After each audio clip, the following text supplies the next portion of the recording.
It was a night of season firsts for the Edmonton Oilers, and these are probably firsts we weren't expecting 7 games in, but let's talk. For one, Connor McDavid finally scored his first of the year, and that's not to say he's been bad. He hasn't been shooting enough, I think, and I think a lot of people would agree, but overall, although I think his line has had some lack of finishing, even with Draisaitl, it'll come. He got his first today on a nice Edmonton power play. He gets the feed from Ryan Nugent-Hopkins, scores on a crazy shot. Like, yes, he's right in front of the net, but look at that angle. Beats the goalie glove side from halfway between the hash marks and the bottom of the circle. Quite a shot. But there was another first on this play, and maybe one more concerning. Evan Bouchard's first point of the season. It's a nice one, though. He pinches up to keep the puck in the O-zone, gets it to Nuge, who gets it to McDavid. But yeah, that was his first point whatsoever this year, and we've talked about Bouchard a bit over the past week or two. He has a lot on offense, especially with this shot. You got to kind of accept a few screw-ups. He really, alongside the rest of the Oilers, needs to get their offense going. We had one more first for the team, however, and that was the first NHL goal of 2022 first-round pick Isaac Howard. He's played 6 games for the Oilers. This one starts short-handed. Edmonton's been running their big dogs for the penalty kill. It makes sense. Arguably, right before Howard gets the puck, McDavid probably should get a penalty on this. He's got, I'll just say, a very active stick. Anyway, Draisaitl grabs it, centers to Howard, who scores. 2-0 Edmonton.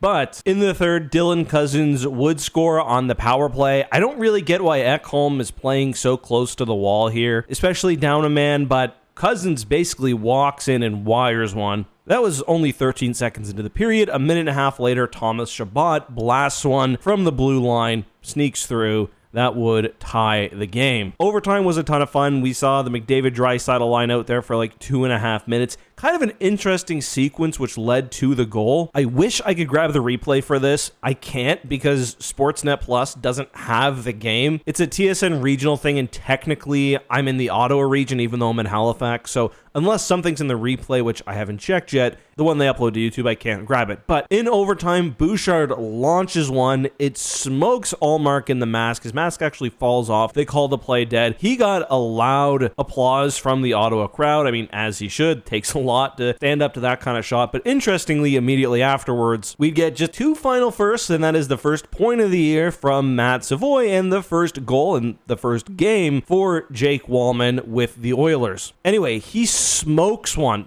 Doesn't really go for the corners, kind of just center net. And Allmark does kind of duck a bit. I mean, being smoked the prior play will do that. I don't really think his head was in position to stop it anyway. It may have been, though, but smart shot selection by Wallman and a good game winner. Anyway, with that, the Edmonton Oilers were able to break the team's 3-game losing streak. I'm not worried about Edmonton, at least not yet. They often start the season off a little bit weird, but it's clear they need a few more pieces in their roster. Obviously, Zach Hyman is the big one, but I guess we'll see. Anyway, those are my thoughts on the game. Let me know yours down below. Oh, also just a reminder, we do partner with Rate Game here at the Ek Hockey channel. Rate Game has nothing to do with gambling, does not cost you anything. Treat it like Letterboxd or Goodreads, but for the sports you watch. I'm keeping sort of a journal of the games that I actually get to watch all the way or almost all the way through. I'm going to give this one a 7.5. Quite entertaining, although Edmonton's offense is still not where it needs to be.